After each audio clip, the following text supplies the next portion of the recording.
Hey up guys, welcome to the only place where you're going to get wrestling content from a blind person's point of view. This is Wrestling in the Dark, and it's time for the NXT versus AEW Super Review. This week we've got John Moxley versus Joey Janella, Pete Dunn versus Killian Dane, Trent versus Fenix, Undisputed Era are in six-man tag action, Hikaru Shida takes on Chris Statlander, Dakota Kai takes on Rhea Ripley. There's all sorts of things going on, so if you want to know what all of that was like for someone who can't see it all, chill out, have fun, and we'll take a look at this week's wrestling.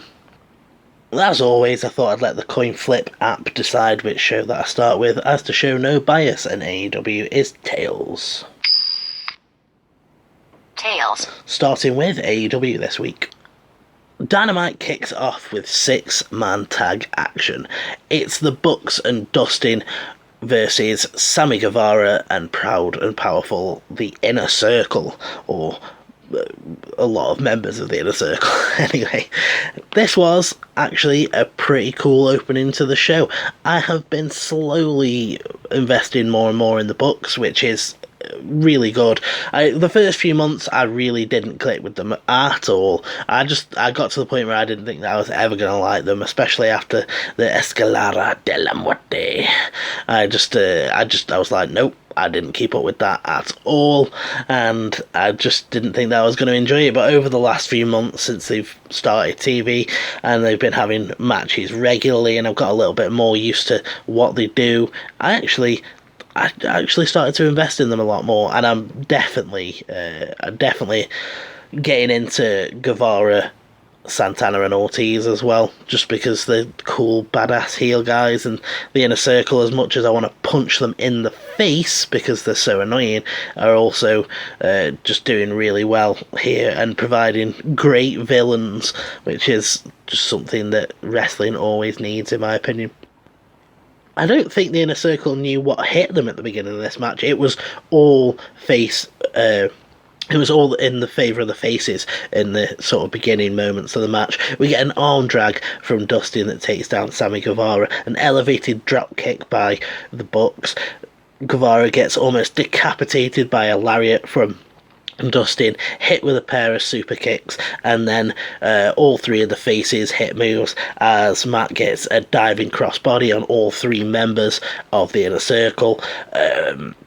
Dustin gets a diving senton, and Nick hits a move that I didn't quite catch, but I did like that Dustin instantly clicked with the Bucks. There was no, we haven't teamed together, we're unfamiliar, we wrestle different styles, etc, etc. Dustin was just all in on this, really just getting into it, trying to wrestle sort of similar style to the Bucks, clicking with them, instantly working as a team, and I thought that just, I don't know, it really, really worked for me.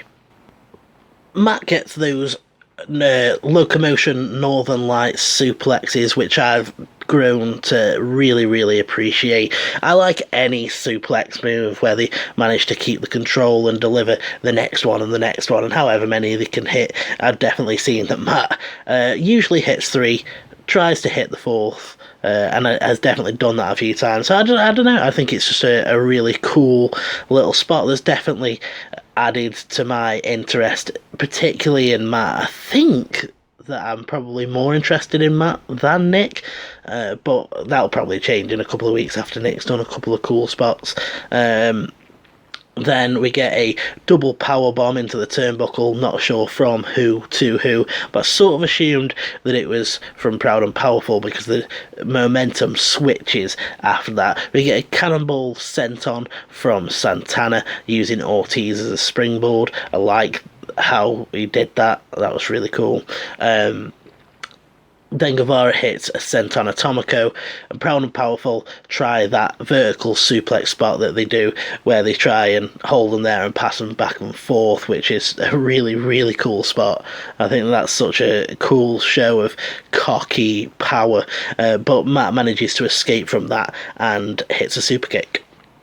Dustin drills Guevara with a power slam. He turns his attention to Santana and Ortiz and hits a diving crossbody on the pair of them. He tries for an unnatural kick, but he doesn't get it, and while the ref is distracted, he gets hit with a slapjack. This is when Guevara hits the 630 senton. I really liked that. Those sort of moves, those sort of big flipping aerial moves, usually end with a splash. Always thought that sentons look a little bit nastier than splashes, so I thought that was really cool. Then eventually Guevara gets taken down with a Gomanguri, which I now know the difference thanks to Dustin asking Excalibur about it on AEW Dark. Gomanguri to the front of the face, Enziguri to the back of the head. So I just really appreciate that time that Dustin was on commentary. Yeah, Guevara gets taken down with the Gomanguri, hit with a running bulldog, and Tony talks about how they should have covered there. Then the Bucks hit a blindside spear. Again, JR screams out their tandem offense and how good they are. We get an Escalara into a senton from Proud and Powerful, a diving knee drop powerbomb combination, and then Sammy Guevara goes up to the top rope. He's live vlogging while he's doing it. He's trying to show off to his inner circle buddies and put a video out there of how cool he is. So he gets up to the top rope, tries to video himself doing a shooting star press, but lands right into a pair of super kicks. And then he gets hit with double super kicks, an unnatural kick. Nick goes up to the top and they do the senton pile driver finish. And I just thought that was a really high octane match to start the show with. It's nice to see Dustin back, nice to see them putting over the fact that he's still got the cast on, but he is cleared. Nice to see him gelling well with the Young Bucks. Think that he actually got some nice offense in here, and I like the fact that he is properly in the Elite now, and just fully there as a team member with them, where you could see this combination wrestling again. And also thought as a finish that was really cool. They probably could have turned it around, but Guevara's cocky bravado is what cost them, which should be interesting to see how that plays into the Inner Circle's dynamic going forward, because Proud and Powerful might get a little bit annoyed about that, trying getting kicked out of the group, by getting in Jericho's ear, or they could just, teach him to be a bit more serious, get that edge to him, drop the cockiness. There's a couple of different ways they could go with it, and I just thought that this was a really decent finish and a really cool way to start off the show, and I gave it a 5 out of 6. Over on NXT, we start with Killian Dane in the ring, screaming about how Damian Priest isn't man enough to face him and demanding competition as all good monster heels do. Pete Dunn answers that call, and we launch straight into them two trying to batter each other. It was nice to hear Mauro back this week. Last week we had Tom Phillips, and I wasn't happy about that at all. Anyone who will have listened to this for a little while now will know that I don't like Tom Phillips with his vague of big kick here and a big elbow there and oh what impact, etc. So it was really good to have Mauro back. However, it does seem a little bit like Corey might have shaken him somewhat. Now this is obvious because he took the time off last week, so he obviously didn't have a very good mental health week last week, but this time it seems like he's sort of taken Corey's words to heart and tried to sort of talk a little bit less, give Nigel and Beth a little bit more of a chance to talk, and dial it back a little bit. He definitely wasn't his Mamma Mia self this week, but I'm not necessarily convinced that that's a good thing. I know that Mauro isn't to some people's tastes. My good friend Just Dan just can't stand him, but at the same time, I know that Dan also understands that for someone like me, Mauro is a really good one because he's really good at play-by-play and painting that picture. It just didn't feel like he was on his game at all, particularly in this first match. I'm not sure whether he picked it up later on in the show, but this first match, it really didn't feel like he was on his ball at all, really. The beginning the first half of the match, we get just all the sort of stuff that you would expect. Pete tries to submit Dane, goes for the fingers, goes for the joint manipulation, he hits some strikes, Dane hits a crossbody and a senton, and they just sort of go back and forth like that. One of the things I did like was Beth calling Dane a grizzly bear. We've all seen a grizzly on a TV show or on a game. Anyone that's played Red Dead 2 will have been attacked by a bear plenty of times. I'm not saying that's the only game that has bears in, by the way, but it's just the one that I've played recently. So you've been attacked by a grizzly bear, they're all like, "Roar!" and that's just sort of a good description of what Killian Dane's like. A good visual description of how aggressive Dane is, and I always appreciate that with Beth. She's good at these little visual nods or telling you what they're like, like stuff like they are both men barely on the feet, etc. At one point Pete hits a big German suplex for a 2 count. They fight out onto the apron at some point, and Dane gets a tope. When they come back from a break at some point, Pete's sort of letting loose with strikes, etc. It's a DDT, stomps the arm, it's a moonsault to the outside, and Nigel puts over the fact that he pretty much landed directly on top of Dane's neck, on Dane's head, which sounds really brutal, and I've got to wonder if they just sort of mistimed that, because it seems really dangerous. It's one of those ones that, like, no way was Dane just like, yeah, just land square on top of my head, it's not going to break me neck, don't worry about it. It's just like, there's certain things in wrestling where I'm like, God, did you have to do that? And like, I sort of just hope that it was mistimed rather than them being stupid. But that was pretty cool. Dane dumped Pete on the apron, hits a senton, sends him into the stairs.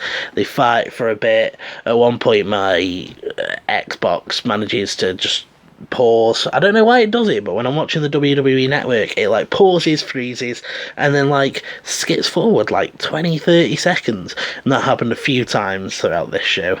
But they're fighting in the ring, Pete's trying to submit him, going for the fingers again, Dane manages to power him up and hit a power bomb, and then the finish of the match sees them fighting up on the top rope, and Dane is fighting to get out of sleeper hold that Pete's got locked in, but it's in too tight. Dane fades, they both fall off the top rope, and Pete Dunn gets the worst of it, which is a really cool inventive finish that I've not really seen before. Dane picks up the win off that exchange, and I thought it was really cool.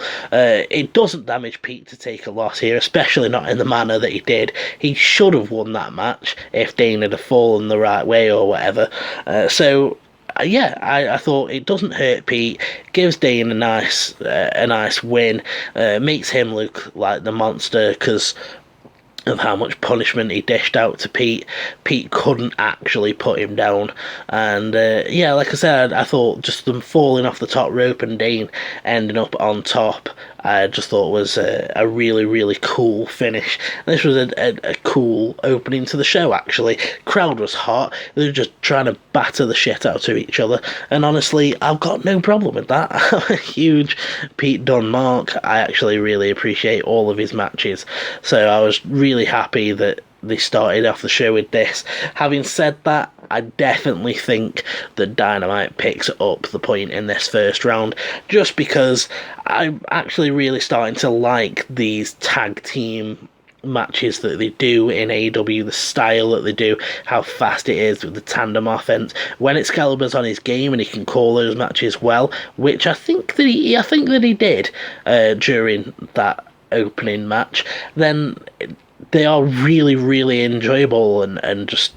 fast-paced and captivating.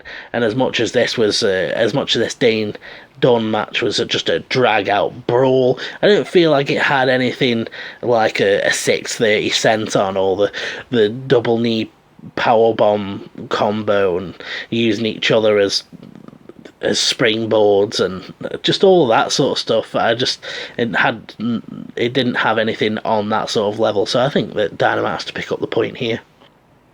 Back to Dynamite for the start of round 2. We get the dun dun dun dun theme as the best friends representative Trent comes out to take on Rey Fenix. Was really looking forward to this match coming into it, actually. I'd heard that this was happening and it seemed like it was going to be a really cool match. I've enjoyed the best friends on Being the Elite when I've occasionally caught that, because you know what? As much as I struggle with Being the Elite on the mailbag segments, which best friends have done a few now, you can always sort of tell who that is. So I do, that's probably actually my favourite segment. So I've really enjoyed best friends on that. They come across as sort of funny and stupid, and yeah, it's just the really enjoyable gimmick, and Lucha Bros seem really cool, and I like the dynamic of, you know, two singles wrestlers that, you know, two tag team wrestlers going at it in singles competition, especially considering that they put over on commentary that these two started as singles competitors, then transitioned into tag teams. Now they're tag team specialists and they've got to try and go for that singles win again. So I thought there was a really cool dynamic. I was looking forward to it. So let's get through to the match. Fenix goes for his spinning muscle buster early on in the match, but Trent manages to avoid that. Then Fenix gets that Tiger Feint 619, manages to hit that and makes Trent hit the back of his head on the turnbuckles. He gets a drop kick for a quick cover. He goes up to the top rope and gets right back down and just delivers a right hand, which I thought was really cool. He's Fenix, he's one of the Lucha Bros. They're known for the high flying ability and how much they love to fly through the air. That's what you're going to be expecting them to do. So I think he was just trying to psych out Trent by just, you know, going up there, getting back down. No, I'm not going for one yet. I'm just going to twat you in the face. Trent starts trying to fire back. He hits a big right elbow, but Fenix answers with an uppercut. Fenix does something and gets a 2 count, and Tony talks about the improvisational skills that Fenix has. He goes for a tornado, but Trent manages to counter that with a mid-air dropkick.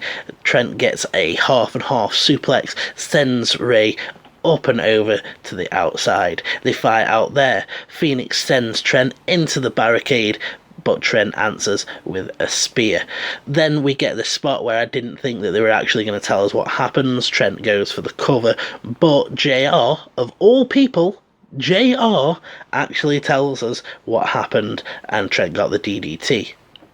We get a monkey flip from Fenix. Trent tries for the Hurricane Rana, but Fenix manages to counter that with a powerbomb for the 2 count. Fenix does that rope walk thing where he runs across the top rope and just boots Trent, who is apparently draped over the top rope, so I assume he kicked him in the head. Then we get a chop exchange on the apron, and Trent goes for a stump pulled pile driver. This gets reversed, however, because Fenix hits a soul boat and a double stomp to the back of the head, driving Trent into the apron. What a move. That sounds really cool and makes me wish that my eyes would magically grow back for 10 seconds so I could see the replay. It just, stuff like that sounds really cool. Going for a pile driver, getting reversed and hit with a double stomp, essentially an apron curb stomp but with 2 feet instead. I just think that's really cool. Fenix goes for a diving splash. Trent manages to get his knee up to counter that. Big knee strike from Trent, and then he hits a stump pulled pile driver. This gets the cover, but Fenix manages to kick out just as Roberts is announcing that 10 minutes have elapsed.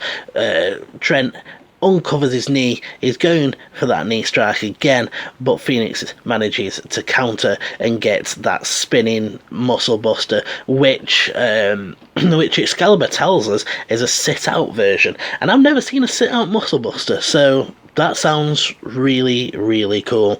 There's so many moves that I'm hearing about, particularly in AEW. I will definitely say that it's more an AEW thing, where there's all these moves that I'm like, damn, the amount of times that I've like wanted to try and create that move on a game or the amount of times that I've wished that I could see someone hit that sort of move. This match just had all them sort of things, like that apron spot I thought was really cool, a sit-out muscle buster, that's cool, Fenix being able to run along the ropes, and I just thought that this was a really, really solid match. Trent offers Fenix the handshake afterwards, but Fenix talks trash to him, so Trent just unloads onto him until Chuck pulls him off. I just thought this was a really solid match. I've got no complaints about it whatsoever. This is definitely... I'll give it a low 5, because I think that it maybe could have done with 5 more minutes, just another quick burst from each of them or something like that. I would have maybe taken it into the strong 5 or a 5 plus sort of territory. But it didn't, so I will give it a low 5, but I thought this was just a really, really cool match between two guys who I've really only seen as tag team competitors, so it's been hard to imagine what they're like, whereas in this was a lot easier because you're not having to account for tagging in and tagging out, so it's a lot easier to picture, and I just really, really enjoyed it. Meanwhile, at Full Sail University, it's promo time. We get Dakota Kai backstage. She gets asked about her new attitude, attacking a friend, and also Candice LeRae last week. And she says that Tegan isn't worth her time anymore. And she says, how thick is Rhea Ripley? She can't get it through a dense skull that I only gave her what she wanted in the first place. She wants to play the victorious hero. Well, I don't care. Tonight, I take her out just like I took out that hood rat, Mia Yim. Really nice change in personality there, Dakota. You are one hell of a person now. Seriously though, I think it's a massive change in personality that is really enjoyable, and again I want to iterate that I don't think that there would have been a better time for them to do the turn than where they did it. It doesn't help me wishing that we'd have had more time for the transition though, because 2 weeks ago she's all like, oh, I'm really glad to be back from a knee injury, and I got through it because of my best friend Tegan, and we're such good friends, and I'm such a nice person. And then 2 weeks later, 3 weeks later, she's like, Tegan's a piece of shit, I hate her. So I just wish that we got a little bit of a transition there over a few weeks, but again, I just don't think that they would have had a better time.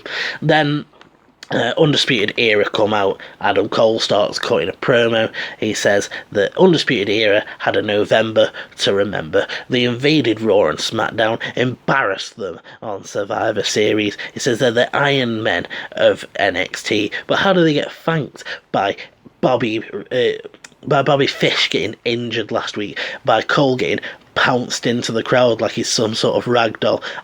This was just such a great line. And Cole's like, pouncing me into the crowd like I'm some sort of ragdoll. I'm not a ragdoll. I'm the NXT Championship. And it just really made me laugh. I'm not a ragdoll, just like so defensive and sort of like, oh, don't you call me a ragdoll sort of thing. Just really, really made me laugh. He turns his attention and says, and after all of that, Balor decides to turn his back on us by kicking me square in the face. So we want answers, Balor, and we're not leaving till we've got them. Finn Balor doesn't get brought out by this, though, because he's too clever for that sort of thing. And Keith Lee answers instead. He comes out and they start taking the mick out of him. They call him the Moment Maker. And they say, what's he got to show for all of these moments that he's made? What's he actually got to show for it? He says he's victorious over them at War Games, and he's setting his sights on the championship, trying to decide which one to take first. There was an awesome little bit where Cole was like, what are you looking at? My eyes are up here, which I thought was really funny. They all take it in turns to sort of rip on Keith Lee, just saying that he went toe-to-toe with Roman Reigns and he's still a loser and all this sort of stuff. And eventually Keith Lee's like, says something, and Undisputed Era decide, right, let's make a moment then. Let's make the moment where Undisputed Era jump you and end your career. And they start fighting. Eventually Ciampa comes out because he likes a fight, apparently, or something, I'm not sure. But they start fighting off Undisputed Era together. Undisputed Era retreat. And then Ciampa's music plays, because he came out last. All the Undisputed Era was more afraid of him than they were of Keith Lee, or because the backstage music guy likes Ciampa more. I don't know. I feel like Keith Lee was the one that fended him off there, but Ciampa's music was the one that played, so I guess I'm wrong on that one. I thought this was a really nice little sort of stretch of the show. That Dakota Kai promo was short and sweet. Actually not sweet at all, though, was it? It was bitter and sour, and she's a horrible human being now that attacked her best friend. And it really helped put over that character. And then I always like these cocky bravado, we should be appreciated, almost sort of going down the Chris Jericho line of like, we deserve a thank you. I always enjoy these sorts of promos from Undisputed Era, and it sets up the 6-man tag for later. So yeah, really enjoyed the segment. But again, AEW pulls out the point on this one, because it was A, an actual match, and B, a good match. Because don't get me wrong, if this segment had gone up against one of AEW's like little squash matches, like if they decided to have I don't know, Bea Priestley versus some local Chicago enhancement talent, I'd have been like, yeah, well, NXT clearly wins here. But that Trent Fenix match was actually pretty good, so I'm going to give that the point over this promo segment that was great, but I don't feel like it was something that we haven't specifically seen before. So AEW goes 2-0. Round 3. So, going back to Dynamite, it's time for more promo stuff, which I say that like AEW had done it, but they hadn't. I just mean it's more promo stuff for me to talk about, which I don't mind too much. Tony is in the ring, and he's with Cody, and he just sort of does like the Renee thing. He's just like, Cody, how do you feel right now? Now I'm going to fade off and not do anything else. And Cody talks about, he says that the scar on his face is a reminder of his failure. It's a reminder every day that he can't go for the AEW World Championship anymore. He says, last week felt a lot like failing. I had my ass beat, and then when I held out my hand for those that usually pull me up, I found myself alone. Dustin is injured from this inner circle blood feud. My wife's cutting hair off of innocent, defenseless women in the women's division. He says that MJF kicked him in the balls. He tells the Butcher and the Blade that he knows their work. He's seen them in Beyond Wrestling and Bar Wrestling, and all they had to do was just ask for a match. But it's the pomp and circumstance of wrestling. He gets it. His wrestling, and he's like, "Yeah, oh, don't worry. I get the pomp and circumstance of wrestling. Have you seen my entrance?" And I was like, "Yes. It's very, very self-indulgent. I agree. Point well made there, Cody." He's like, just name a place and time and we'll do this. Then he turns his attention to MJF. He says that it wasn't your decision to throw in that towel. He says that he handpicked him and he owes him. He handpicked him even though nobody else wanted him, whether it was because he was too short, or whether he had the worst crossroads in the business, or whether it was because he was an NWO Chris Jericho, or just because he was a bad guy. He says that he wasn't naive. He knew that MJF was bad, but he was his bad guy, and now he needs to teach him a lesson, because he still thinks he's the future, but just an education is the ticket there. He offers basically monetary incentive to get him to wrestle, which is pretty funny, because he's just won the Diamond Ring, which is like, okay, he's just got like 45 grand now. Like, it feels like you're gonna have to offer a little bit more than that. But he offers his truck, which is apparently a really rare truck, his timepiece that was offered to him by Tony Khan, his shoes, and 50 grand in a briefcase. out of which there is slightly less money because he starts handing it out to people in the crowd. But anyway, he says there's the 50 grand there, name your price, name your time and place, and let's do this. You know what? For a Cody promo, I actually thought this was pretty good. It was the big dog trying to get back into his big shoes and fight the big fight. But yeah, it's, at the same time, I don't know. I definitely think that this... I was going to say it connected with me a little bit more than some of the other stuff that he's done.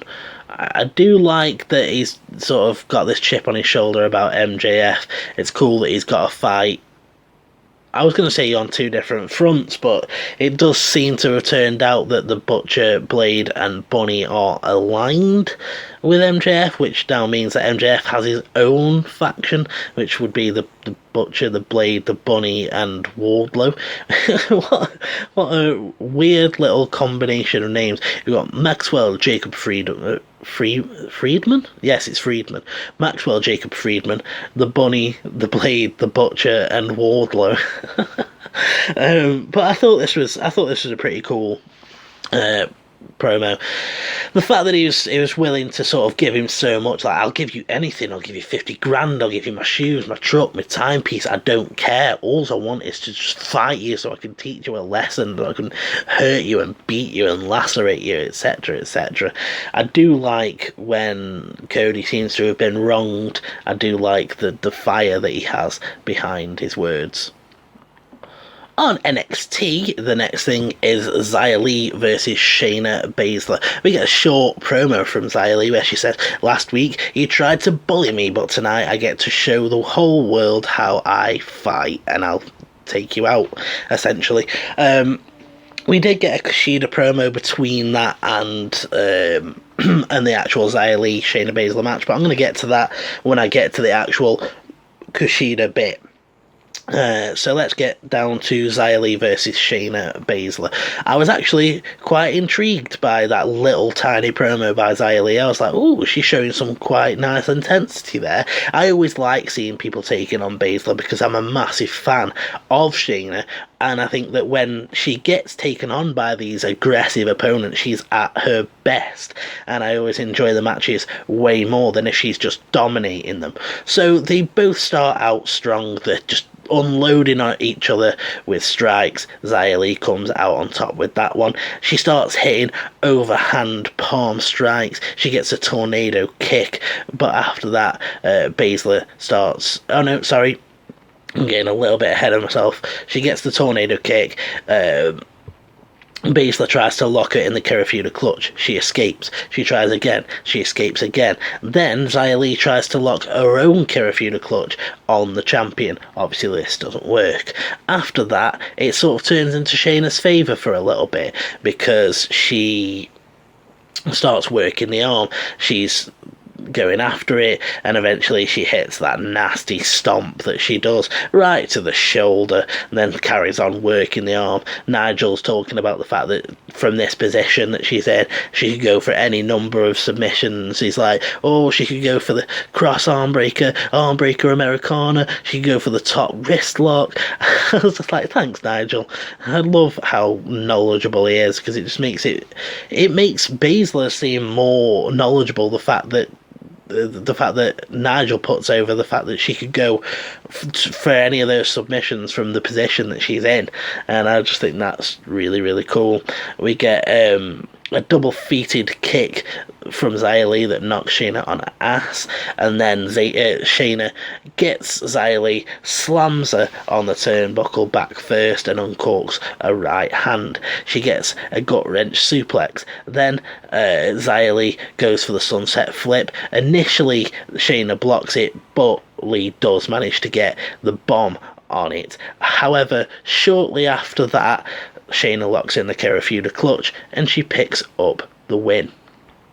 I'd give this a 4+ in total, I think. It was a nice match where Xia Li actually looked like she was coming at Shayna at full gear, just really trying to get some offense in on her. I really like that she's just full of strikes. I love people who have mainly a striking offense, just because it's so easy for play-by-play people to call, and it's just like, knee to the face, kick to the midsection, and then especially when they're mixed in with stuff like,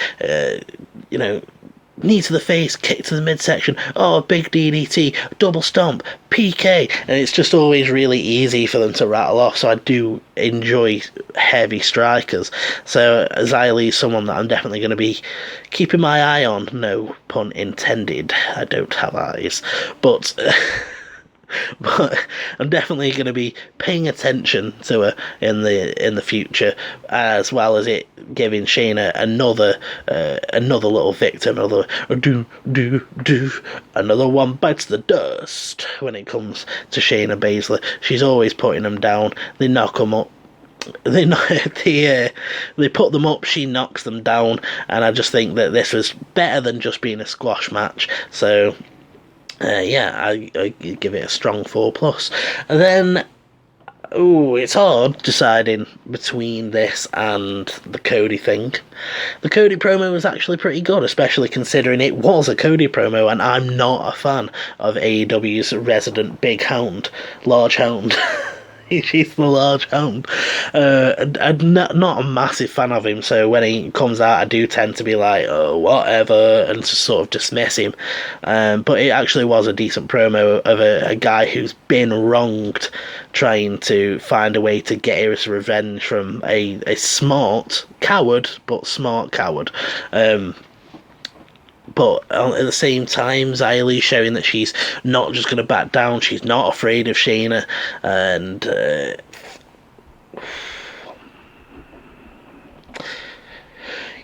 I actually quite enjoyed the Xia Li match. So I'm going to give it to NXT on this one. So it's a 2-1 lead to AEW right now. A bit of a shorter section when it comes to round 4, when it comes to AEW, but we get a Joey Janella promo where it's very short and sweet, but I did actually quite enjoy it. He says that he was one of the first people to sign with AEW, but he's been on the back burner. He says to Mox, "Remember this face? Remember the hell that we went through?" Well, what did he say? So remember the hell that we went through all this time? It counts. The lights are on, but nobody's home, and you're actually gonna have to kill me. Like, his delivery on it was so perfect, just proper crazy. It made me think. It made me think of anyone who's a South Park fan who's seen the 200 and the 201 special with Scott Tannerman in, when he's actually like really crazy. That's sort of what it reminded me of, or I guess the obvious one is sort of like Jokery or whatever. But he seemed really crazy and unhinged, and it was quite interesting. We get a short little bit with the librarians where they're shushing at everyone. Peter's like, "You can read what it says, right?" "Of course you can't, you illiterate idiots." And Leather tells him to shut the hell up. Again, Leather Bates just magically back. I guess they dealt with it on being the Inner Circle. She got kidnapped like 2 weeks ago on being the Elite by the Inner Circle, just carried off screaming, no. And then I was like, well, what are they going to do? Or how are they going to deal with this? Then last week we had like the segment with Chris Jericho, and I was just sort of absolutely convinced that Jake Hager was a magician and he turned Leather into the GOAT. But it turns out that that's not the case, and she just had sort of a nice week of teaching them moral lessons, including don't kidnap people. That was pretty much it with that. And then we get this Dark Order segment. Man, I love these Dark Order segments. They've just been absolutely perfect so far. What with the little recruitment ads, etc. This week's one was really cool.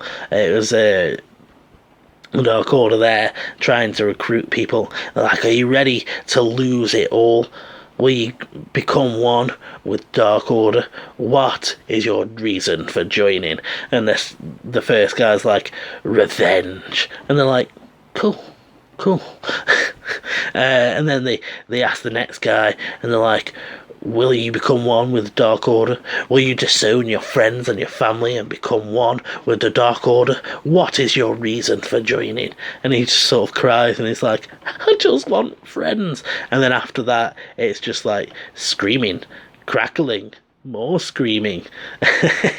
I do know what went on, thanks to the indie correspondent Glenn telling me that the minions just swarmed the guy and started presumably ripping his flesh off.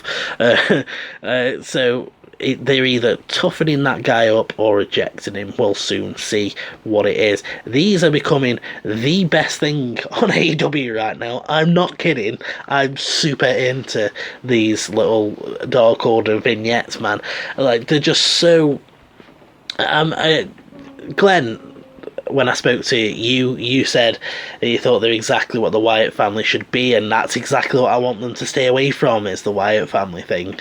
I don't think that they've done that at all. The Wyatt family, when they were doing it, it was like an old school backwater, full on like Charlie Manson cult in that sort of fashion. The Dark Order, it's more of a modern thing. The using social media with these little subliminal, you know, like, oh, we'll help you if you feel rejected by society, etc., etc. They almost feel like, and I'm sort of hesitant to say it, but they almost feel like they're sort of extremists, like they're trying to radicalize people, like they're going to have some sort of Project Mayhem style end game where I don't know where they're going to go with it, but it feels like they need to have an end game and we need to have them collect someone important. I am of the opinion that now that he's out on his own and he's still losing, I would really like to see Hangman join them eventually, rise through the ranks, perhaps become sort of just under Grayson and Uno, or maybe even rise to the same ranks as them. He can be AEW's Darth Vader, going from this someone that was supposed to be a sheriff, a lawgiver, and now all of a sudden he turns his back and becomes this rogue and starts operating with the Dark Order. It'd be really cool to see what they could do with that. So yeah, these Dark Order segments are just becoming one of my favourite things. I just think that they're coming across as really like dark, but also intelligent, because they've got the intelligence to do like the subliminal social media campaigns, etc., etc. I think that we've seen sort of past that veneer a little bit quickly, in terms of they've done like 2 of these, like, we're nice and we love you and we're gonna back you up against society, but then, you know, this week we got to see, you know, the brutality, the pack mentality, etc., etc. But I just think that they've done it really well, turning them around from being something that was probably the worst thing in AEW to one of the, if not the most interesting things going, that I'm like really sitting there thinking, oh, what's going to happen? So I'm really, really excited to see where this goes in the future. What a cool little segment. Over on NXT, we get a Cassius Ohno promo where he talks about the fact that he's not just a knockout artist anymore, he's the wrestling genius. He's been across the pond in the UK and having a career renaissance. He says that we've got Worlds Collide coming up soon, NXT versus NXT UK, so it makes sense for the greatest British wrestler alive to come and challenge Full Sail to see if there's anyone that wants a Worlds Collide preview. Brilliant. Absolutely brilliant, in my opinion. I've always sort of liked Cassius Ohno, and then the fact that he's sort of... It's so multi-layered, because when he first came over to the UK and he started bothering the NXT UK guys, he was this American guy coming over to the UK and being like, oh yeah, I'm the best at your style of wrestling. And now he's back in the US using the fact that he's been in England and he's doing British style wrestling as a way to get heel heat in America. So it's just, I think it's like a proper double layered thing, and I think that's really funny. We also get a very short match with the Forgotten Sons. They come out against some team from Evolve. I'm not particularly sure who they were, and I didn't catch the names that much, but it doesn't really matter because the Forgotten Sons had turned up the stats. They were hitting big power moves that the Evolve guys just couldn't counter, and to be honest, I couldn't really keep up with it because it just sort of went mental and broke down, and I just couldn't keep up with how fast it was going. But they were all just hitting big moves. I think there's like a double stomp and a big move from Blake at some point, and Jackson Riker got a German suplex, and eventually they hit tandem offense and put down the Evolve team. And it's just sort of, that's what it was. And it disappoints me because that going up against the Janella promo and the Dark Order segment, there's just no way that this is winning. I actually thought it was pretty good in terms of making Forgotten Sons look good. They do need that jobber treatment of like, right, they've picked up a couple of wins now against people. There isn't really strictly a tag division going on in Undisputed Era at the minute, even though in NXT, even though Undisputed Era have got the tag titles, you've got sort of Undisputed Era there, and other than that, you've got Forgotten Sons, and I'm not even really particularly sure about any other tag teams. You've got Keith Lee and Dijakovic, but they don't really, I'm not sure whether they count as an official tag team yet. So yeah, there's not much for the Forgotten Sons to be doing, but this did make them look vicious and powerful, so it's sort of an effective use of what they wanted, but it just doesn't beat that Dark Order segment because it was way more interesting. Round 5 in Dynamite, we have Nyla Rose versus Leatherbaits. This is a squash match. There's not much more to say about it than that. Nyla takes it to Leatherbaits. She clocks her over the jaw. She hits a top rope move, which was a diving knee to the head, I think. Peter Avalon tries to get involved. She levels him. She hits a double choke slam on both the Librarians, and she hits the Beast Bomb on Leatherbaits, picks up the win. Afterwards, she starts beating up on Leatherbaits. Shenna comes out to make the save for some reason. I'm not even sure what, but she comes out. They start fighting. Nyla gets at a table. She puts Shenna through it, and I think in the process she hurts one of the referees because we get told that she has been suspended without pay for the rest of 2019. Oh no, 2 weeks without pay. To be fair, I bet they get paid a fair bit, so 2 weeks is probably actually a fair bit.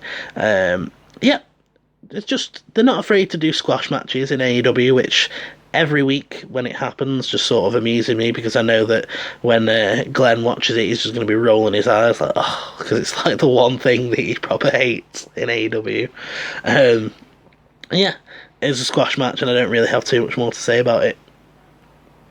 On NXT, it's also women's division time, which means that AEW should be scared, because I'm not even going to be subtle about this one. NXT's women's division is better than AEW's women's division, for definite. Anyway, it's supposed to be Rhea Ripley versus Dakota Kai, but actually, let me talk about this first. Dakota Kai makes her entrance, and I think that they were showing a replay of what she was doing, what she did to Tegan at War Games, right? And they're talking about what a shitty person she is now, which is great. And it was pretty funny because I sort of didn't really get what was going on at first with the replay, and it sort of sounded like what Dakota had done as like gone and like sat down on Adobe Pro or whatever and taken her entrance music and like cut Tegan's screams out of the War Games production and then like just pasted it over her entrance theme, so it's like Dakota Kai's entrance theme and Tegan's like pained screams, which I actually think would be really cool. I was sort of disappointed when I realised that that's not what it was. But anyway, Rhea Ripley comes out. She's like, oh, you think you're dead clever, don't you, Dakota, calling me a hood rat, but she's here now. And Mia Yim comes out, starts attacking Dakota Kai. They start brawling all over the place, kicking each other in the face, sending each other into the apron, etc, etc. Eventually, after they've brawled for a little minute, the horsewomen come out. Duke and Shafir go after Rhea first, but she fights them off. Then she collides with Shayna. Shayna gets Rhea in the Kirifuda clutch, but she manages to break out. Then she gets her in it again, and she's in it for quite a long time. Shayna has to switch the arms at one point and also gets the body scissors locked in, and eventually Rhea passes out. She never taps, she just passes out, and then that's when Shayna tells her that she talks a lot of game when there's not anything on the line, but on December 18th, Shayna wants a title match and tells Rhea to sleep tight. God, I love NXT's women's division. Just the story at the minute. I feel like since they started NXT on USA, the women's division has just gone better and better and better, and the War Game stuff was so good, and now Rhea's going after the championship, and I'm absolutely convinced that she's going to win. She's going to get the championship, and Shayna's going to end up coming now on the main roster in the Royal Rumble or something like that. But yeah, really, really like Shayna when she's like this. She'd just put down Xia Li earlier on in the night. Makes her seem dangerous. Just another, like I said, another one bites the dust. And then she's like, maybe 45 minutes later or something like that, coming out and making Rhea pass out. And it's just like, God, she's such a tough champion. How is anyone going to beat her? And then the fact that Dakota Kai, with her new horrible personality, that little Mia Yim match that she might end up having now will be really, really good. Funniest bit of this segment though, Beth accidentally she's trying to talk about something to do with Dakota Kai and accidentally called her Dakota's Kai, and then it just put Beth off, and she didn't say anything after that. She's like, Dakota's Kai. It was great. Yeah, it really isn't a surprise though, is it? NXT picks up the point for this one. God, I hate trying to keep points, keep score of points and stuff. I'm pretty sure that it's now 3-2. Yes, that adds up to 5. Well done, Mason. 3-2 lead for AEW, but this was an easy victory, in my opinion, for NXT this round, just because Nyla Rose hasn't got that much momentum, and just having a squash match doesn't really help her out too much, whereas in this, carried on Rhea Ripley's story and Dakota's story and managed to make Mia Yim get a receipt, so I just thought it was a really solid segment, so NXT wins this one, but they're still down 3-2. Round 6. On AEW Dynamite, we get Chris Jericho coming out and doing his weekly segment. It was actually pretty entertaining. Not the best Jericho segment that I've seen, but it sets up something pretty cool. So he comes out with Jake Hager and talks about how many bottles of the bubbly that he sold on his stupid little website. Sold over 12,000 bottles or something. I don't know. I wasn't even really paying attention. I can't believe that people have gone and bought that. It's like, for how expensive it is and how shit it probably is, it's like, come on people, just go and buy some actual decent champagne, I don't know, print off a picture of Jericho and stick it on it or something. I don't know, don't buy the stuff off the website. I don't know why it winds me up so much, the fact that he's plugging this website, but he's a heel, so I think it's supposed to wind me up. He talks about the fact that he's contractually obligated. My mouth is not working. He talks about the fact that he's contractually obligated to wrestle one more match in 2019 for the championship. And he brings out a list and says, I've made a list of all the people that I'm not going to fight now. And the crowd cheers because he's gotten a list out. Crowd's like, yeah, the list, we remember that. And Jericho's like, get your heads out of 2016. Listen, that list is gone. This is the lexicon of Le Champion. And the obvious thing is there. That's not what lexicon means. It's not anything to do with the list, but everyone's pointed that out at this point. So it's pretty funny though. Excalibur pointed it out, and I was like, I wonder if in kayfabe Jericho realises that that's just not what it means, and I don't think that he does. Which is just funny because heel Jericho is just an absolute idiot sometimes. But he rattles off a list of the people that he's not going to face, and it's essentially Moxley, then a couple of people, then Moxley, then a couple of people, then Moxley again. Thinks that he's really funny. He's running through like, I'm not going to face Kenny Omega, Kenny Ortiz, Kenny O'Donnell, Kenny from South Park. And then he does the same thing with the Bucks, like the Young Bucks, Uncle Buck, Buck. And he does that quite a lot. By the end of it, I was like, okay, I get your point. But as he's sort of running through, the theme for Jurassic Express kicks in, and Jericho is like, wait, I know that you're thinking that you're not on here, but as I was about to say, dinosaurs and children. Ha ha ha ha. Jungle Boy and Marcus Stunt are really small. I had no idea about that. I was just completely knocked myself off with that. Anyway, Luchasaurus says that he's not surprised that he's on Jericho's little list because dinosaurs have been marginalised for 65 million years. He makes like a roaring noise and he's like, was that how you expected me to speak, Jericho? I bet you didn't know that I had a master's degree. And I was like, this gimmick is confusing. It's just like, he is a dinosaur. Is he a man that likes dinosaurs, that like knows loads about them? He is an actual dinosaur. It's just, yeah, it's funny, but then just like when you actually start to get thinking about it, it's like. But anyway, he says that he's sick of people making fun of Marco Stunt, saying that he might be small, but he's more of a man than they'll ever be. And I'm just trying to think, man. I'm getting really confused by it all. Basically, what it ends up being is that Jericho ends up saying that he's going to face Jungle Boy. He points out that Jungle Boy hasn't won a match yet in AEW, calls him a Hollywood golden boy that is a Hollywood golden boy piece of shit that couldn't hang 10 minutes in the ring with Jericho, is what Jericho says. And that leads to the fact that we're going to get Jericho versus Jungle Boy December 18th, I think that's when everyone's stacking the big matches for. NXT's got a couple of big matches on that day as well. So yeah, Jungle Boy versus Jericho should be pretty cool.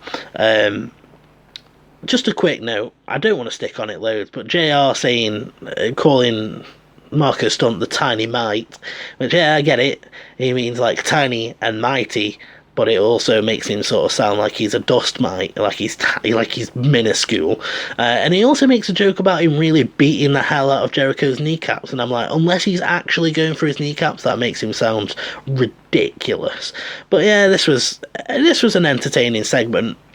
I don't think that it was the best one ever, but it's cool to see Jurassic Express as this kid-friendly face tag team going up against the very much not kid-friendly Inner Circle, and standing up, Luchasaurus standing up for Marco Stunt against the bullying, etc, etc. I thought it was a pretty decent segment, but just not the most groundbreaking one ever.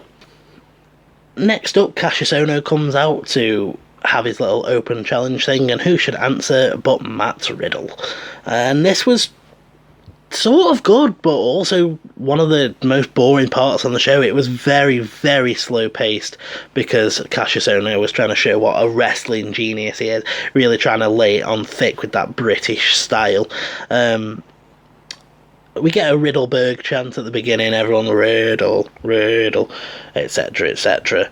And then we get this really tense exchange between Mauro and Nigel, which was like really awkward, because Mauro talks about the fact that he's like, Cassius Ohno been studying tapes of Matt Riddle, he's faced him before, so I'm sure he's gone back and watched that match and really studied him to see how he can beat him in this match. And Nigel's like, yeah, but but he didn't know he was facing Matt Riddle.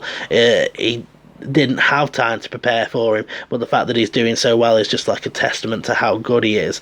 But basically, like, Mauro, what are you talking about? He didn't have time to prepare for him.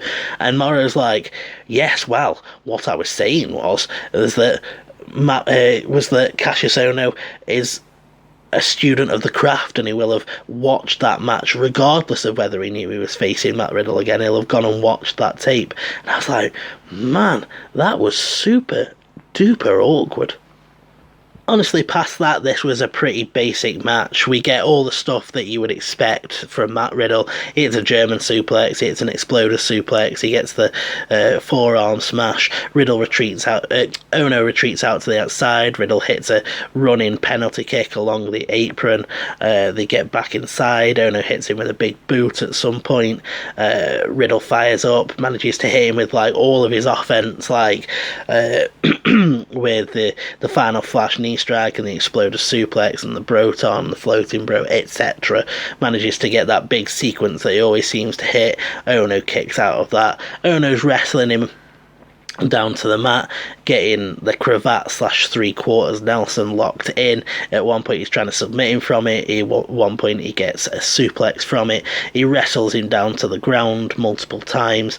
At one point he does bite Riddle's feet again, and I was like, that was a spot that I really hoped that I wasn't going to have to see again. It's just weird. Like, yeah, okay, Riddle wrestles barefoot, but just why would you want to put a foot in your mouth? Like, normally that's kind of gross anyway, but like, mid-match while Riddle's been running around, like getting his sweat on, just, oh no, man, it just grosses me out. It's so stupid that it does, but it really does. And then, towards the end, I'm just trying to think of the finish now. Towards the end, Riddle hits the Bro Derrick, which I'm still not particularly sure what that is, and he picks up the win, which embarrasses Cassius Ohno, and by extension, embarrasses the NXT UK brand. So I will officially say I am ashamed of you, Cassius Ohno, but at the same time, I'm a massive Matt Riddle fan, so I'm glad he picked up the win, especially considering he sort of needs a bit of a win at the minute, because he seems to be losing momentum just a tiny little bit. As for the actual, competition element of this, I think that I would probably say that the Jericho match, not the match, the Jericho segment beat this out, just because I found Riddle and Ono a little bit boring. Like I said, Mauro wasn't particularly on his game this week, so it wasn't like the most detailed calling, and there was some parts where it felt like it was going really slow and I was just getting a little bit tired. So AEW, they now lead 4-2, which is probably the biggest lead that they've had since I've started doing this format. Round 7 on AEW, we get some more women's division action. It's Chris Statlander versus Hikaru Shida. I actually quite enjoyed this, and just because Chris Statlander seems to be sort of impressive. She's sort of snuck onto our screens in the last couple of weeks, and she seems to have a nice offense. So I was actually sort of into this match. Hikaru Shida's one of the people that they seem to be putting a bit more focus into now. Obviously, the number one contender, so there's that. And Chris Statlander is unranked, so that was an interesting little wrinkle here of like, if Statlander could knock Hikaru Shida off there, it might actually boost her quite far up the rankings. So that I found that interesting, at least. They get a collar and elbow to tie up. Chris does something that disorientates Hikaru Shida and hits a big boot. Hikaru Shida fires back, gets a drop kick to the side of Chris's head, and that takes her down. Chris sends Hikaru Shida to the apron and knocks her off. Shida goes and gets that chair that she likes to use as a launching pad, launches herself off it, but Statlander catches her and slams her on the apron. We get a springboard cannonball senton from Chris Statlander, which sounds really cool. I like moves that get done from handsprings, and I like cannonball sentons. So combining the two actually seems like a really cool thing. Chris manages to reverse an Irish whip and hits a big boot. She goes up top, but Hikaru Shida chases her up there. Shida hits a step-up enziguri and a running knee off the apron. She gets a missile drop kick from the top rope. She gets Chris in an arm submission, but Chris easily manages to get to the ropes. She's on the outside, and Hikaru Shida hits an outside-in suplex for the cover. Shida goes for a running knee, misses that. She goes for a lariat, but Chris dodges that. They both go for a step-up enziguri. Chris hits a lariat, an electric chair drop, and a scissors kick, but Shida kicks out. Shida hits a running knee strike, but Statlander kicks out of that, and then Chris gets the win with the tombstone. After that, Brandy and Awesome Kong make their way down to the ring. They start talking about the fact that people are scared of what they don't understand, and they don't understand what Brandy and Awesome have been doing, asking them who do they think they are. Well, the Nightmare Collective, an extension of the Nightmare family, and they offer Chris Statlander a spot in that Nightmare Collective and tell her that she should pledge herself to them. Now, not sure that I like the idea that they saying pledge yourselves to us, just because it's so close. You've got the Dark Order there as like this culty thing. Seems like just a bit too similar to be like pledge yourself to us.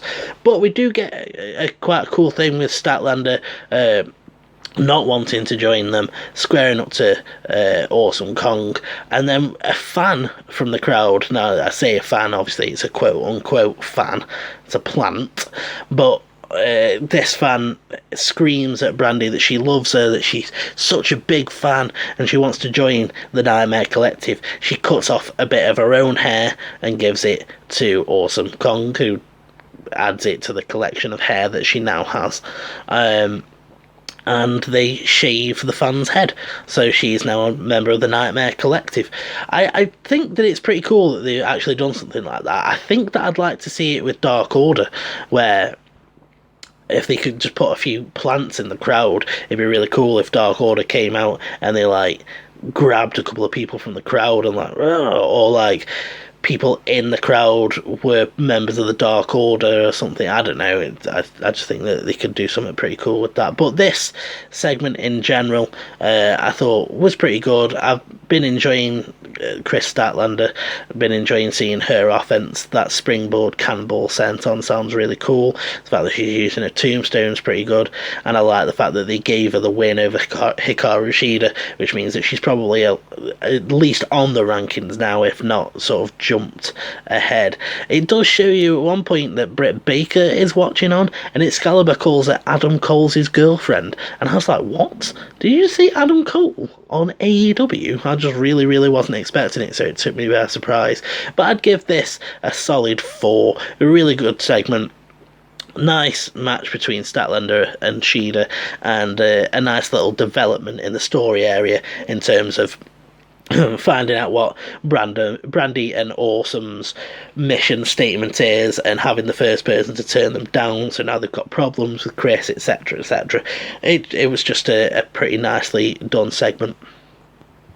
Over on NXT, it's the return of Kushida. Now, I actually like the promo that they did for Kushida earlier on in the night. It was actually pretty entertaining. I say entertaining, endearing is what I mean. He talks about the fact that Walter was one of the biggest matches of his career, that he had to take 2 months off, and he spent a lot of time with his family, teaching them the lessons of life, teaching them about love, and saying that he doesn't fight to get the wins, he fights for his family. And I actually thought that was pretty cool. It's not often that you get a character like that where the only reason that he cares about winning is so that he looks good to his family, just trying to teach his kids to be a better people. Instantly made Kushida seem like a more relatable human being, especially considering that the only thing that I've really heard from him up till now is the fact that, you know, he likes Back to the Future. But that was a really cool little bit that just gave you a proper insight into what it was like. And we're supposed to get Kushida versus Raul Mendoza. However, as Mendoza's making his entrance, Cameron Grimes comes out and lays him out, and then he's like, "You're fighting me now, boy," and goes and gets in the ring with Kushida.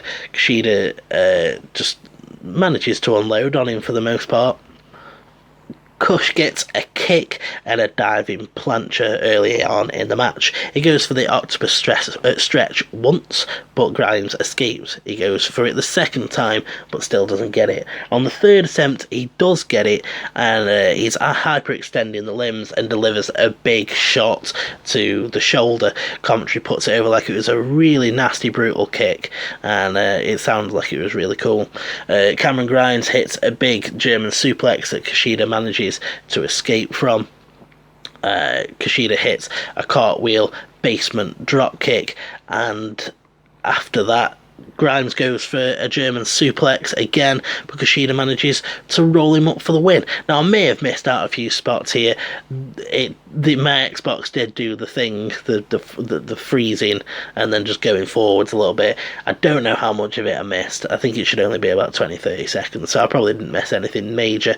Again, Grimes in a really fast match. He hasn't managed to pick up much momentum, but it seems like they're doing the character work with him, so that's fine. And I wouldn't have wanted Kushida to lose this return match either. So I actually thought that it was a pretty cool return for Kushida. Definitely think that I would give this one to AEW again, which is, I just can't believe that I'm saying that, but I don't know. I think that this was like a nice return match and a solid way of getting Kushida's ball rolling again, but it definitely wasn't quite as interesting as everything that was going on in AEW with Statlander and Shida and all the brandy stuff. So again, AEW takes this round and are now leading 5-2. A little bonus round here because I don't see the point in not putting the main events up against each other. So Christopher Daniels versus Pentagon Jr. is the bonus round for this week. I was actually quite looking forward to this match just because SCU have actually sort of impressed me over the last couple of months. Frankie Kazarian's cool because he's a member of this team where he can team with either of the other two and he's sort of equally good, which I just think makes him look pretty good. Then you got Scorpio Sky that everything speaks for itself. Basically, he had a title match last week. That's how well he's been doing. And then Christopher Daniels makes sort of his like return from what happened to him with Pentagon. Package pile driver in him onto the rampway. He comes back this week. He's really hot at the collar. He's pissed off at Pentagon Jr. and he goes after him right away. He gives him a spine buster on the apron, a super kick to the back of the head. Daniels hits Pentagon with the spear, starts unloading with right hands, but Pentagon manages to get a bit of his own momentum, changes it into his favour, hits a diving foot stomp right to the chest of Daniels. He hits a kick to the face, but eventually Daniels manages to dump him on his head. Daniels hits a Blue Thunder Bomb for a 2 count. Pentagon manages to start fighting back again. Pentagon manages to duck a lariat. He hits a sling blade and a backstabber. Christopher Daniels gets a lariat to the back of Pentagon's head. They fight out. They're on the rampway. Pentagon goes for a Canadian Destroyer on the ramp, but Daniels manages to scout that and avoid it. He goes for an Arabian moonsault, but misses and hits the ramp. Bit worried about these ramp spots. They're doing it a lot. I feel like over the last couple of months I've seen more people get dumped on the ramp than I've seen since I started watching wrestling. So him going for that moonsault and missing, it just worries me a bit. Cody literally threw himself face first into it so that he could bust himself open on it. And whether that was on purpose or it was an accident, it's freaking stupid. And I'm not sure that I like them all throwing themselves at the ramp.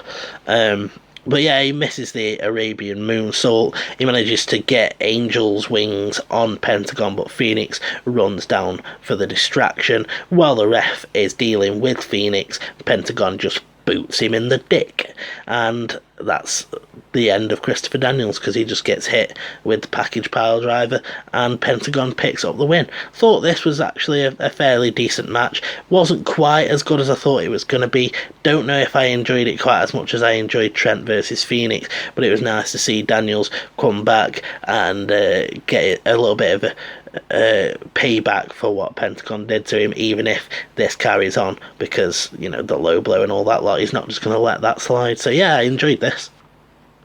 Sticking with Dynamite for round 8, we've got the main event round coming. Now we get a quick promo from the Bunny, the Butcher and the Blade saying why they did what they did, saying that they were getting sick of seeing Cody's face on all of the billboards, all of the talk shows, that they find it disgusting and they're here to cut the head off the snake.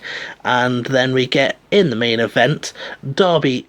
why did I say Darby? It's just because we had that match, I think, last week or whatever. We had John Moxley versus Joey Janella.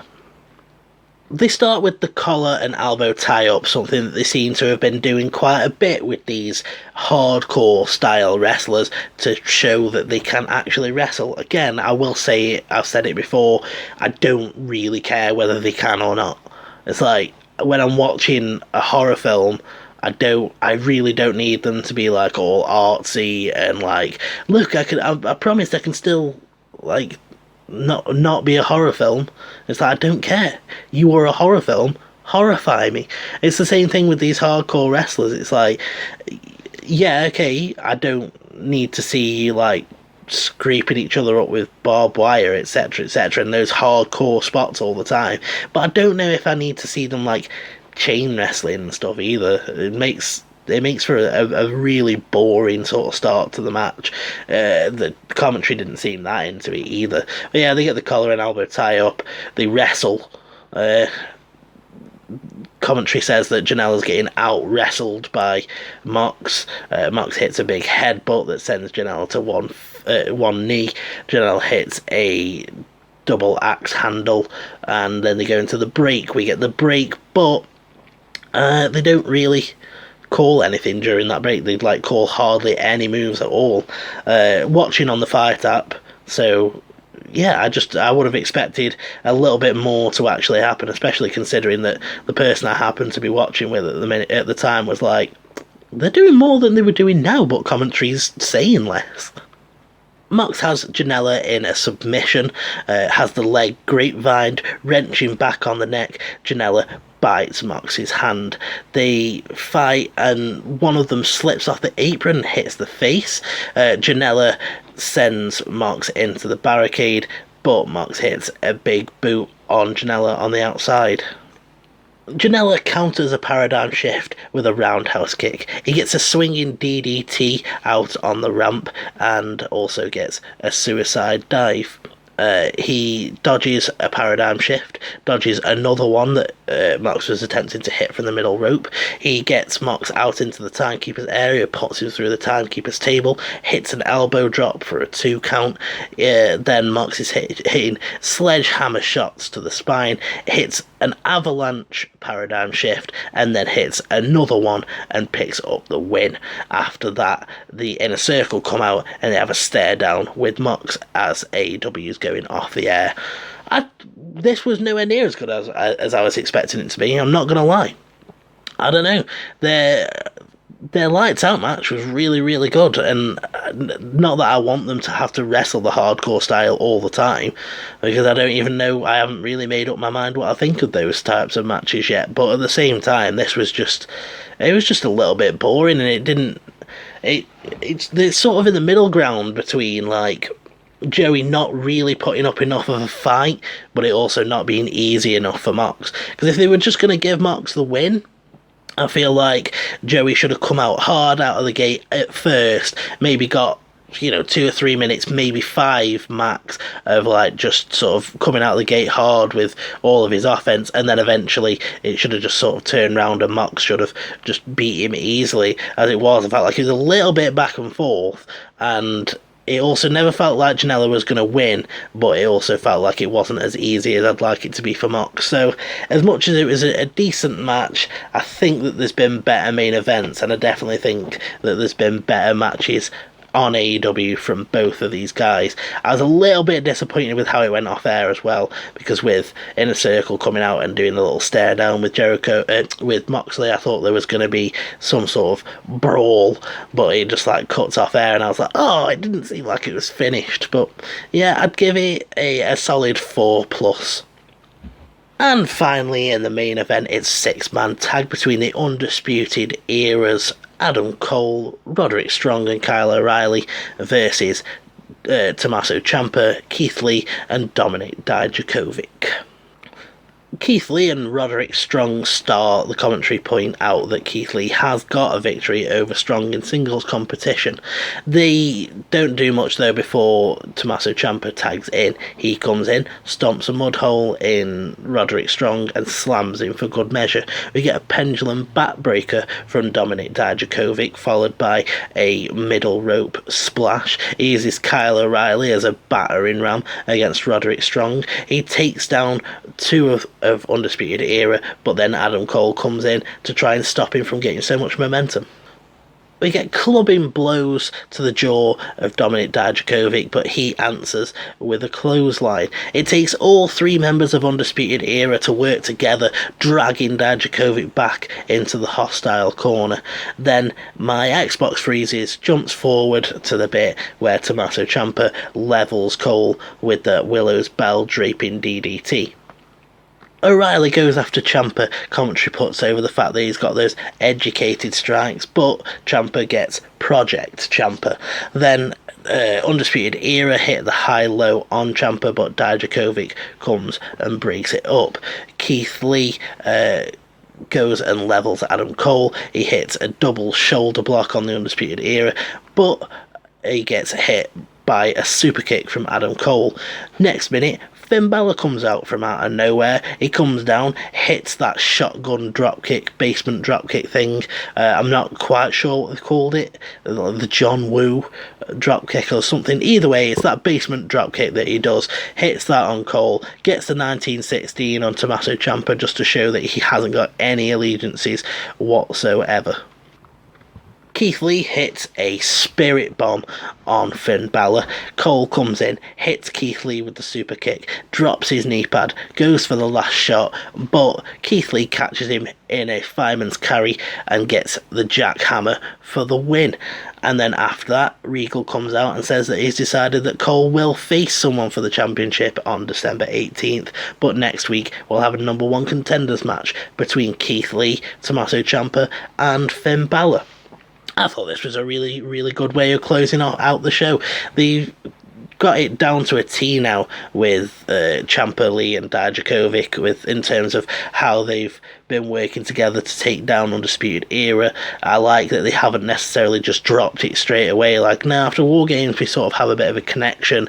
We've got a common enemy. I like the fact that Finn is involved in this as well. We had a really good video package for him earlier on in the night where he said that there wouldn't be an NXT flag to be waving around if it wasn't for him, and that everyone's playing checkers but he's playing chess, and tells Adam Cole checkmate. But yeah, I thought that him coming in and getting involved was really cool, especially considering that he attacked Ciampa and Cole. The fact that Dijakovic and Keith Lee seem to be sticking together as a tag team was really exciting. The fact that they set up a title match, and in other words, this is what gets the win here, which doesn't help NXT at all, because it's a 5-3 lead, but they definitely do win in terms of this main event, because Darby again, because Moxley versus Janella just wasn't quite what I was expecting, what I was hoping for, wasn't quite as hard hitting or intense as I would have liked, whereas in this was just back and forth, Undisputed Era working well as a team, trying to fight off everyone, and I just really enjoyed it and thought it was a solid end to the show. 5 out of 6 segment, and picks up the win for the main event. Doesn't help though. It's funny because I just wouldn't have thought that it'd have come to this, where 8 rounds, which by the way that's a lot. Like, there's so much packed into both of these shows this week. But 8 rounds and a 5-3 lead for AEW. Let that just show you that I'm not a biased podcaster, because I like NXT more, and I definitely I feel like I enjoyed that show more. But then I come and I give all these ratings and run through them, and I realise that certain segments have to win over certain segments, and I'm just really surprised that they got that much of a lead on an episode that I wouldn't necessarily have gone away and shouted right from the rooftops like, oh, this was a great episode of Dynamite.